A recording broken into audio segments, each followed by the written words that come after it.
Let's see this example 7.2. A pure inductor of 25 millihenry is connected to a source of 220 volt. So source is 220 volt and inductance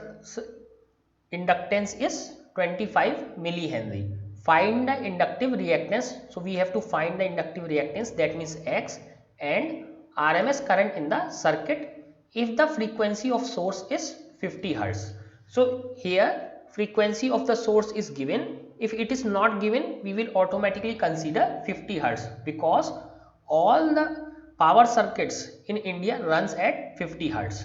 So inductive reactance XL is equal to, we know this is omega L, and omega is 2 pi nu into L. So 2 pi is 3.14, this nu is 50 and L is 25 millihenry. 25 into milli, 10 to power minus 3. This is in Henry and this reactance must come in omega. So this symbol is wrong. This must be omega. So when we calculate all these terms, we get 7.25 ohm. So this W is wrong. This is omega. Now the RMS current. What is the RMS current? So we simply use the same formula by Ohm's law. V is equal to IR and R is taken here by XL. Instead of R we use XL. So I is equal to V upon XL. So 220 volt, same here because this is RMS voltage. So we will use the same voltage to calculate the RMS current. When we divide it by 7.85 ohm, so we get 28 ampere. So this is RMS current. Now we have seen that the average power consumed in a complete cycle is 0 for an inductor. Let us try to understand the same thing by a figure.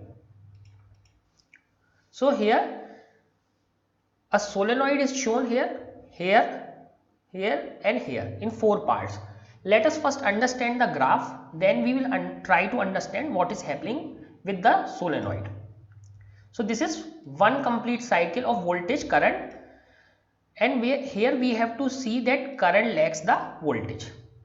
So here we start with this blue line, this is voltage. So this is voltage is maximum, then voltage comes to 0, again gets maximum to other side, then gets 0, then again becomes 0. So voltage here is shown as cos function. Now we have to see the current. Current is this solid black line. Current is this solid black line. Here I have drawn the current. So this is current.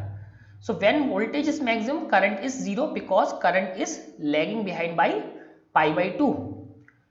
So when voltage comes down to 0, then current becomes maximum. So first voltage was maximum after time t by 4. That means time period by 4, current becomes maximum. When voltage is maximum on other side, current becomes 0. When this voltage is 0, current becomes maximum on other side, and then when voltage again becomes maximum on first side, this current becomes 0. Let us write this total time be t because it is time period. So this is t by 4 from 0 to 1, this is again further t by 4, this is t by 4 and this is t by 4. So we have divided it into 4 parts. So in terms of time, every part 0 to 1, 1 to 2, 2 to 3, 2 to 3 to 4, every time is t by 4 where t is time period. Now in terms of pi, so this total rotation is 2 pi either for voltage, or if we see current, this total rotation is 2 pi. Now this 1/4 part is pi by 2, pi by 2, pi by 2 and again pi by 2. In terms of phase, every section from 0 to 1 is pi by 2 in terms of phase. In terms of time, every section is t by 4. We have already seen t is equal to 2 pi by omega. Okay, and This omega is 2 pi by f. So in this way we have already seen this is 1/4 part, this is 1/4, this is 1/4, and this is also 1/4 part. Now let us solve this. What is happening here? So we have this blue line showing the voltage, we have this black line showing the current. Right now forget about this dotted line. This dotted line is flux. This dotted line is flux, flux phi. If you remember, flux was proportional to current. So if current increases, flux increases. If current is 0, phi is also 0. If current is 0, so current and flux both increases at the same time.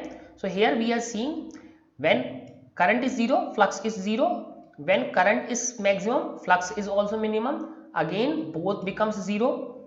When current is negative, that means in other direction, flux is also maximum but in another direction. When current becomes 0, flux also becomes 0. Flux is not necessary to understand this graph, but flux is necessary to understand what is happening inside these solenoid. So let us keep this for some time, this flux thing for some time. Let us understand the other thing. So if we see this first part, so here voltage is maximum but current is 0. So power is equal to P is equal to VI. Okay, this is VI. So when this voltage is maximum but this current is 0, so power is 0. This graph, this bigger graph is power. When we reach at this point, so here current is maximum but voltage is 0. Again current is power is 0. Now let us see what happens in this side. So here at this point we have seen, at this point if we see current is 0, voltage is maximum. Again power is 0. Voltage is negative but current is 0. Again power is 0. Now we reach here at this point 3. So voltage becomes 0, current is negative maximum but voltage is 0. When we reach at this last point what happens? Here current is 0, voltage is positive. So at these 4 point or 5 point, everywhere power is 0. Now we have to see what is happening in middle. So let us understand what has happened at these points. This is point, let me mark this point 1, point 2, point 3, point 4, point 5. Okay. So let us first see what has happened at these point 1, 2, 3, 4, 5. So at point 1, the voltage is Vmax but current is 0. So power is 0. Now point 2, current is Imax but voltage is 0. So power consumed is also 0. Now see third point, voltage is maximum on other side, that means minus Vm. Current here is again 0. So this is also 0. Now we have reached at fourth point, current is minus Im, negative and maximum. So current is minus Im multiplied by voltage here is 0. So again we got 0. Now at last and final point we have reached at the same point. Voltage is again maximum Vm, current is 0. So at least at these 1, 2, 3, 4 and 5, at these points we are getting 0 power, and that is same shown in the figure. Same is shown in the figure. Power at these point is 0. Okay. Now we have to see when we are getting this maximum power. What is the value when we are getting this maximum power? So here we are seeing 0 power. Here we are seeing 0 power. Here what we see, voltage is decreasing and current is increasing.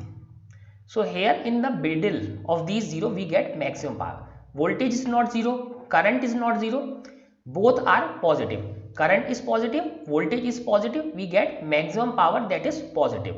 So let us say at this point let me write it 0.6, this is 0.7, this is 0.8, this is 0.9.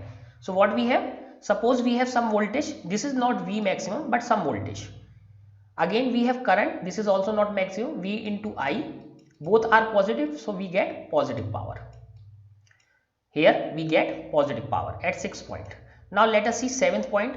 So here what we see, this voltage is decreasing at this point, but current is also decreasing, but current here is positive.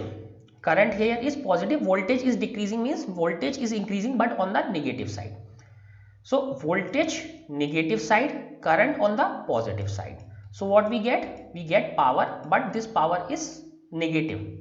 So current increased maximum, then current is decreasing. Voltage 0 and increasing on the other side. So this is minus P. Now let us see what is happening at this 8th point. So here now current is on the negative direction. Current has reached in the negative direction. So I is minus I. What about voltage? So voltage is also in the minus direction. So this is minus V and minus I, this is equal to plus P. So power on the positive side. These are positive side, these are negative side. In the 4th, voltage starts again. So here at this point number 9, so when we see voltage is positive, current is still negative. Current is somewhere here negative. V is equal V into minus I. This is minus P. So when voltage and current both are positive, we get positive power consumed. When voltage negative, this current is positive, we get negative power. Voltage and current both are negative, we again get positive power, that means power is consumed. Voltage is positive but current is negative, we get power returned. So this is total diagram. If you total, so P minus P plus P minus P, total power consumed is 0. Also, if we see the area of this diagram, so this is positive area, this is negative area. This is positive area, this is negative area. So effective area, that means effectively power consumed is equal to 0.